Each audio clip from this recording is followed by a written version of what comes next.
ಗುರುವನ್ನ ಬರಬೇಕು ಅನ್ನುವಂತ ದೂರದೃಷ್ಟಿಯನ್ನು ಇಟ್ಕೊಂಡು, ಹಾಗಾದ್ರೆ ಯಾರನ್ನ ಈ ಮಠಕ್ಕೆ ಉತ್ತರಾಧಿಕಾರಿಯನ್ನಾಗಿ ಮಾಡಬೇಕು ಅಂತಕ್ಕಂಥದನ್ನ ಬಹಳಷ್ಟು ಆಲೋಚನೆಯನ್ನು ಮಾಡಿ ಪರಮಪೂಜ್ಯ ಸಂಗನ ಬಸವ ಅಪ್ಪಂಗಳವರು ನಮಗೆ ಈ ಮಠಕ್ಕೆ ಒಂದು ಅನರ್ಘ್ಯ ರತ್ನವನ್ನ ಕೊಟ್ಟರು.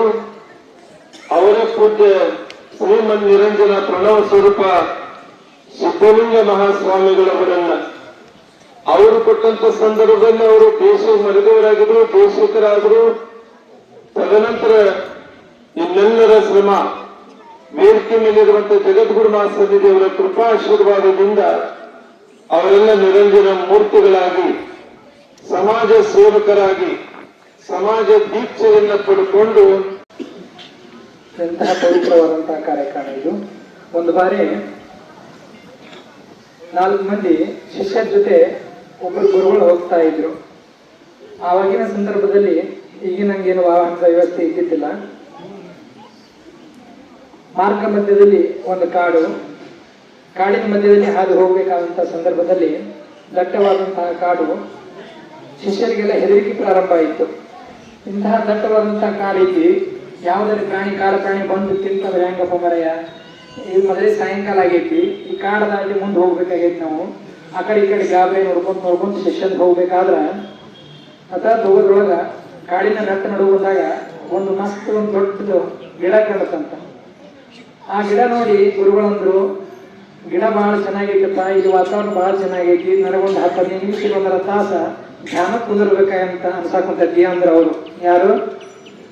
ಯಾರೇ ಅವಾಗ ಜೊತೆ ಇದ್ದವರಂದ್ರು, ಅಲ್ರಿ ಗುರುಗಳ ಇಷ್ಟು ದಟ್ಟವಾದಂತ ಕಾಡೈತಿ, ಹೆಚ್ಚು ಕಡಿಮೆ ಅಂದ್ರೆ ಯಾವುದೇ ಪ್ರಾಣಿ ಬಂತು ಅಂದ್ರ ನಮ್ಮನ್ನು ಬಿಡೋದಿಲ್ಲ, ನಿಮ್ಮನ್ನು ಬಿಡೋದಿಲ್ಲ, ನಿಮಗಂತೂ ಹಿಂದಿಲ್ಲ ಮುಂದಿಲ್ಲ ಸನ್ಯಾಸಿಗಳಿಗೆ. ತಪ್ಪಿ ಹೆಚ್ಚು ಕಮ್ಮಿ ಆದ ಗುರುಗಳ ಇನ್ನೊಂದ್ ಸ್ವಲ್ಪ ಆದ್ರೆ ಕಾಡು ದಾಟಿ ಹೋಗ್ತೀವಿ, ಮುಂದಿನ ಊರಾಗ ಅನುಷ್ಠಾನ ಕುಂದ್ರಾಕ್ ಕುಂತೀರಿ ಅಂತ. ಇಲ್ಲ ನಾ ಇಲ್ಲೇ ಕುಂದ್ರ ಅಂತ ಹಠ ಹೇಳಿದ್ರು ಗುರುಗಳು.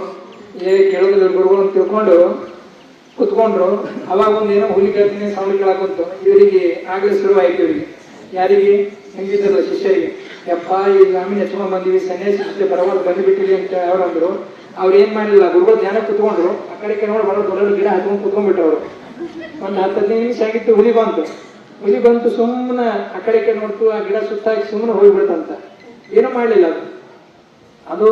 ಆಮೇಲೆ ಹೋದ್ಮೇಲೆ ಎಲ್ಲಾ ಶಿಷ್ಯರು ಗಿಡ ಬಿಟ್ಟು ಕೆಳಗೆ ಇಳಿದ ಮೇಲೆ ಗುರುಗಳನ್ನ ಕೂಗಿ ಕರೆದ ಮೇಲೆ ಆಮೇಲೆ ಎಚ್ಚರ ಮಾಡಿದ್ರಂತ ಗುರುಗಳನ್ನ. ಅವಾಗ ಯಾಕೆ ಹೋಗ್ಕೆ ಗಾಬರಿ ಆಗಿರಿ ಅಂತ ಗುರುಗಳು ಕೇಳಿದ್ರು. ಏನಿಲ್ರಿ, ನೀವು ಧ್ಯಾನ ಕುತ್ಕೊಂಡಾಗ ಒಂದು ಹುಲಿ ಬಂದಿತ್ತಿಲ್ಲಿ, ಯಪ್ಪ ನಿಮ್ಗೇನು ಮಾಡ್ಕೊಂತ ಭಾಳ ಹೆದರಿಕೆ ಆಗಿತ್ತು, ಅದನ್ನ ನಾವು ಗಿಡ ತುಂಬ ಕುತ್ಕೊಂಡಿದ್ವಿ ಅಂದ್ರೆ ಅವರೆಲ್ಲ.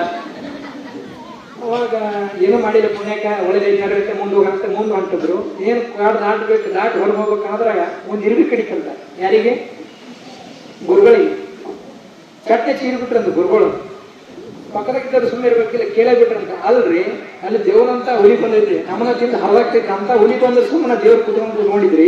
ಇದು ಸಣ್ಣ ಇರ್ಬೇಕಲ್ಲ, ಕಟ್ಟೆ ಚೀರ್ತಿರಲ್ಲ, ನಿಮ್ಗೇನು ಬುದ್ಧಿ ಐತೆ ಅಂತ ಯಾರಿಗೆ ಕೇಳಿದವ? ಗುರುಗಳಿಗೆ ಕೇಳಿದವ. ಅವಾಗ ಗುರುಗಳು ಅಂದ್ರು, ಸರಿಯಪ್ಪ ಕರೆಕ್ಟ್ ಐತದ, ಅಷ್ಟು ದೊಡ್ಡ ಹುಲಿ ಬಂದಾಗ ಗೊತ್ತೈತಿ ನನಗೇನು ಹೆದರಿಕಿದ್ದಿಲ್ಲ, ಯಾಕಂದ್ರೆ ನಾ ಭಗವಂತನ ಜೊತೆ ಇದ್ದ, ಈ ಸಣ್ಣ ಇರ್ಬೇಕಲ್ಲ ನಿಮ್ ಜೊತೆ ಇದೀನಿ, ಅದಕ್ಕೆ ನಾನು ಹೆದರಿಕೆ ಬಂತು ಅಂತ ಹೇಳಿದ್ರಂತ.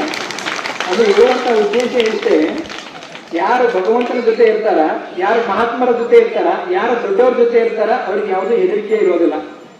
ಯಾರು ಮತ್ತೆ ಗುರುವಿನ ಅವಶ್ಯಕತೆ ಇಲ್ಲ.